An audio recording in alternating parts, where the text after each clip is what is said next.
electric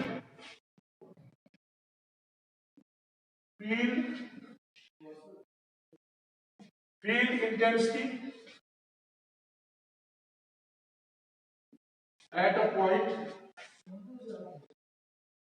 at a point at a point due to a non-conducting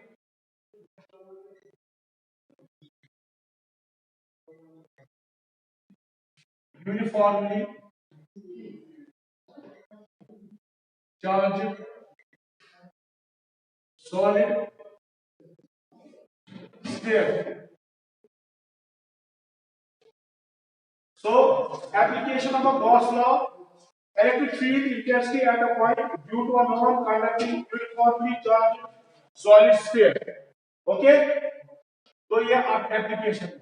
तो non conducting जो होता है, conducting और नॉन कंडक्टिंग में ये फर्क है कि उसमें जो सॉलिड में अगर होगा, अगर हमारे पास सॉलिड स्फीयर है, कंडक्टिंग स्फीयर है, तो अगर इसमें हम चार्ज कोई भी चार्ज डालेंगे वो सारा कहां पर आता है, सरफेस। ठीक। लेकिन जब नॉन कंडक्टिंग होता है, नॉन कंडक्टिंग स्फीयर, तो उसमें जो चार्ज होता है, क्योंकि चार्ज कंडक्ट नहीं करता, वो पूरे स्फीयर में अपनी अपनी जगह रहता है, वो सरफेस पे नहीं रहता, पूरे वॉल्यूम में रहता है।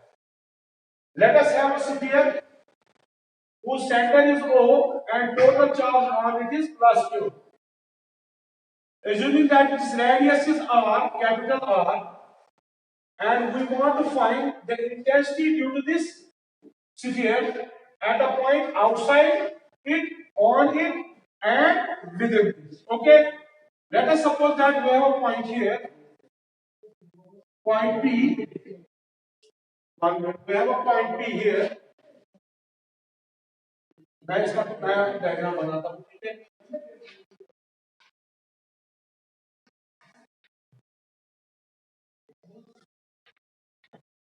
This is a solid sphere.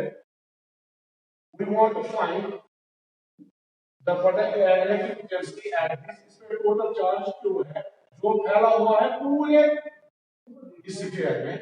Now if we want to find this, so what we will draw? We will draw a Gaussian surface around it. Okay? Now let us suppose this point is at a distance of R from the center of the circle, this solid sphere, and let its radius be R, capital. Now, what will we do? We will pass a Gaussian surface, through this point and find the flux at this point.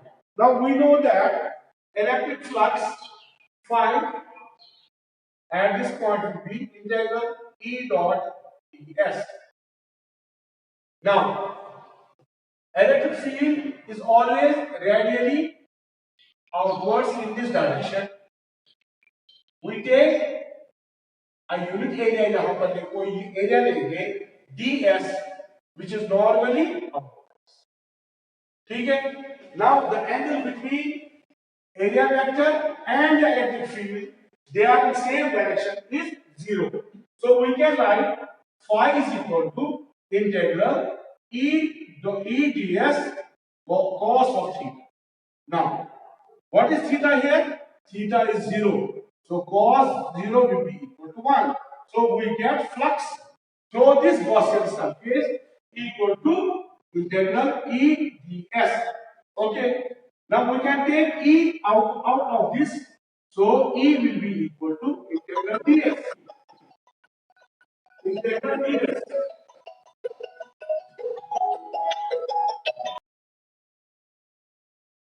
इनमें बेटा हमारा ठीक। Okay, now E dot ds. Now what is this ds? ds is surface area of this Gaussian surface whose radius is r. Now what is this equal? What is this equal to?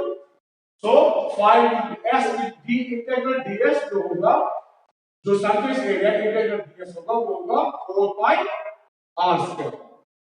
तो जब हम यहाँ ds के बदले में 4 pi r square लिखेंगे तो phi किसके बराबर बनेगा? phi equal to E 4 pi r square. Now here we apply the Gauss law. Gauss law क्या होता है? According to Gauss law, phi is equal to Q by epsilon naught. This is what is Q? Q is the total charge on this non-conducting sphere. So we substitute in this equation. What will you get? Q by epsilon will be equal to E into 4 pi r square.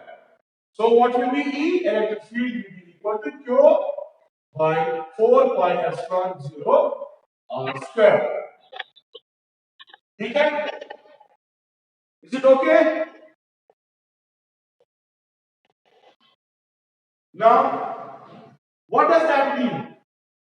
When the point is outside the Gaussian surface, it means that this whole sphere of charge behaves as a point charge. क्योंकि point charge का electric field भी ऐसा ही होता है. अगर इसको vector form में लिखेंगे तो इसको हमें r यूनिट वेक्टर साथ लिखना पड़ेगा. ठीक है? Unit vector r unit vector ऐसे तो वेक्टर. तो आउटसाइड जो E होगा, E is inversely proportional to R square because Q and 4 pi epsilon 0 are constant. So outside the sphere, this electric field intensity varies as inversely as R square. ठीक है? तो ये हो गया एक पॉइंट. तो आउटसाइड पॉइंट के लिए इनवर्स कैलकुलेशन है between charge and this field and this. Now next.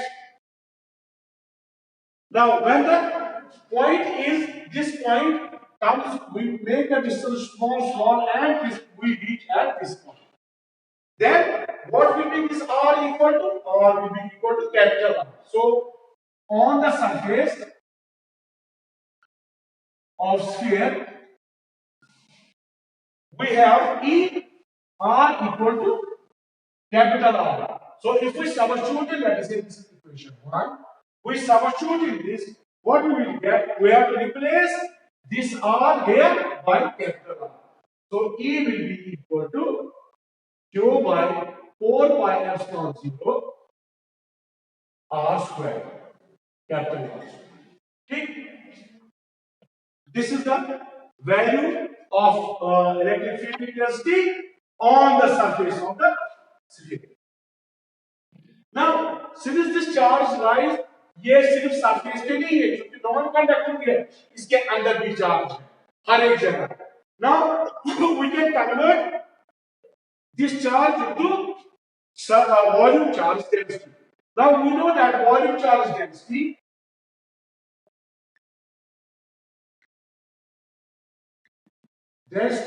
rho is equal to charge, total charge divided by volume. किसका वॉल्यूम? इस स्फीयर का वॉल्यूम. ठीक है?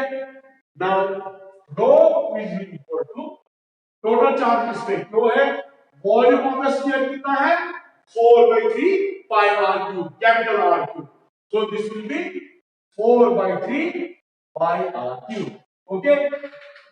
Now what will be Q equal to? We will find the value of Q as Q is equal to 4/3 pi r cube by cross multiply into.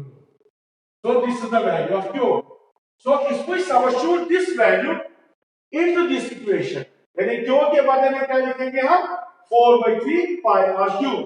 What will this be equal to?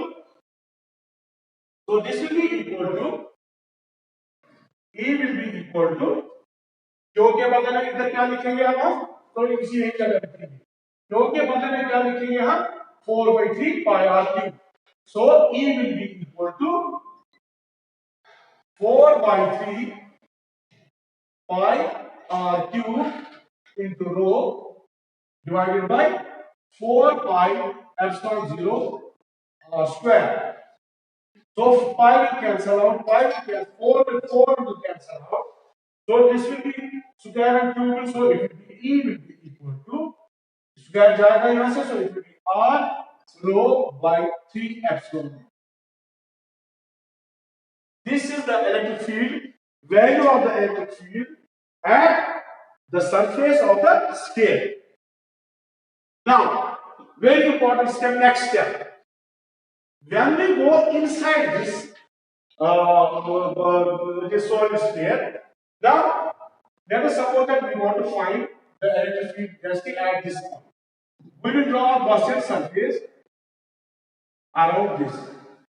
तो अब जो charge है, चूंकि charge अंदर भी है, जो पहले इस स्फीयर में था उससे कम होगा charge with in this let us से सरफेस 3, इस सरफेस 3 में कम वॉल्यूम में कम चार्ज होगा। क्यों? आधा बाहर है। अगर एक कंडक्टर होता तो सारा चार्ज ऊपर होगा। अब चार्ज कहां पर है? जब अब हमें देखना अंदर वाली सरफेस पे, ये एनक्लोज करेगा कम charge as compare to the जो पहला ऑर्डर स्फीयर था। लेट अस सपोज दैट इस स्फीयर में चार्ज क्यू डैश है, ठीक है। Now we have to calculate this charge Q dash कितना है। Now we know that what will be the total charge. Now we know that this charge density, चूंकि सबसे volume charge density लो, क्योंकि हमने पहले ही कहा था uniformly charge, so this will be constant throughout. Charge density, volume charge density will be constant throughout. So charge density in this sphere, जो अब ये नया स्फीयर है यहाँ पर, इसमें क्या होगा?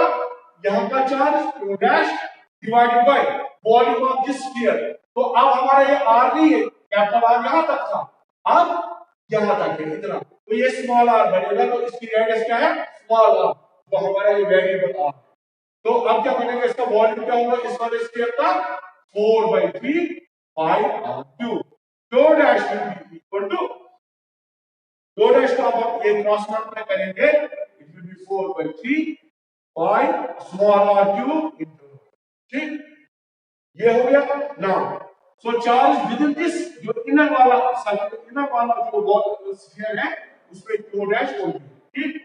now we will have to do again वही, हम फ्लक्स ढूंढेंगे और फिर गॉस लॉ अप्लाई करेंगे। now flux through this surface अगर यहां पर एरिया का ds इस डायरेक्शन में होगा और फील्ड भी इसी डायरेक्शन में। now what we will do, we will apply this. Now phi through this inner surface will be integral E dot ds, लेकिन ये बाहर वाली सरफेस वॉल्यूम नहीं, अंदर वाला, तो ये क्या होगा? एंगल वही होगा integral E ds cos of 0। क्यों? रेडियस भी वही से और इलेक्ट्रिक फील्ड भी वही से, cos 0 will be equal to 1, so we can write it integral E dot ds which will be again, इसको हमने स्मॉल r रेडियस, तो E will be 4 pi r square, यहां से pi। Next step will be to apply the Gauss law to this. तो Gauss law जब हम यहां पर अप्लाई करेंगे, व्हाट विल वी गेट? तो गॉस लॉ अप्लाई करेंगे यहां पर इस इक्वेशन में, तो अब हमारे पास चार्ज क्यों नहीं है? क्योंकि अगर हम चले गए चार्ज का क्यू से कम है, वो कौन सा है हमारा? क्यू डैश, जिसका वैल्यू हमें ये निकालना है। Now, according to Gauss law, phi will be equal to q dash by epsilon, ठीक। phi का वैल्यू यहाँ पर हमें क्या निकालना है? इनको इक्वेट करेंगे, e into 4 pi r square, e into 4 pi r square। q dash इसके बराबर निकला है ये 4/3 pi r cube into rho। तो q dash के बराबर 4/3 pi r cube into यहां पर रो डिवाइड बाय एप्सिलॉन 0। तो यहां हम कैंसिल करेंगे, 4 pi to go r square और यहां ये खत्म हो जाएगा, so it will be E will be equal to r rho by 3 epsilon. Okay, ये हो गया inside. Now at the centre अगर हम एक पॉइंट यहां लेंगे, फिर यहां लेंगे, यहां लेंगे, यहां लेंगे, सेंटर पे आएंगे, तो r at centre r is equal to 0। क्यों? जैसे छोटा छोटा r हो जाएगा, अंदर अंदर हम सेंटर की तरफ पहुंचेंगे तो r बराबर 0 हो जाएगा, सो E will be equal to 0। So eight the centre electric field is 0। यहां पर जो है with in this sphere E is directly proportional to r। देखिए यहां पर जब हमने देखा E is inversely proportional to r square, यहां तक जैसे ही हम अंदर जाते हैं वहां पर inversely proportional to square of this नहीं होता है, E is directly proportional to R। तो इसका मतलब ये जैसे और ग्राफ में स्ट्रेट लाइन आएगी ग्राफ, इस तरह यहां पर भी आएगा। तो अगर हम इसमें ग्राफ डालेंगे तो क्या होगा, यहां पर मैं ग्राफ यहां कर देता हूं। अगर हम ग्राफ डालेंगे बिटवीन R एंड E, तो जो आउटसाइड पॉइंट आता है वहां inversely proportional to R square. जैसे ही हम आगे कहां पर सर्कल की स्फीयर के इस पे R इक्वल टू R, तो इसका वैल्यू मैक्सिमम बनता है, इसका E मैक्सिमम वैल्यू, ठीक। तो जब हम स्फीयर के अंदर चले जाते हैं वहां एकदम से जीरो नहीं होता है जैसे कंडक्टर में होता है, यहां वो डायरेक्टली प्रोपोर्शनल ऐसे सीधे स्ट्रेट लाइन का। जैसे हम सेंटर पर पहुंचेंगे सो R यहां पर क्या है, E आपका directly proportional to R, E यहां आपका directly proportional to R। Okay, ये इसका ग्राफ है। अगर इसके बारे में सॉलिड स्फीयर होता, कंडक्टिंग स्फीयर, तो ग्राफ ऐसे नहीं आता, ग्राफ हमारा ऐसे आता कुछ, ये बाहर बोला ऐसे इनवर्सली प्रोपोर्शनल, फिर R is equal to R पे मैक्सिमम वैल्यू, फिर एकदम से जीरो, उसके लिए ग्राफ ये, चाहे थिन स्फीयर हो, सॉलिड कंडक्टिंग स्फीयर हो या सॉलिड का, लेकिन अगर non conducting uniformly charge sphere हो तो उसका जो अंदर वाला चार्ज एक इंटरेस्ट की इलेक्ट्रिसिटी एकदम से जीरो नहीं हो जाती, वो डायरेक्टली प्रोपोर्शनल, आहिस्ता आहिस्ता जैसे हम सेंटर पे पहुंच जाते हैं वहां पर जीरो।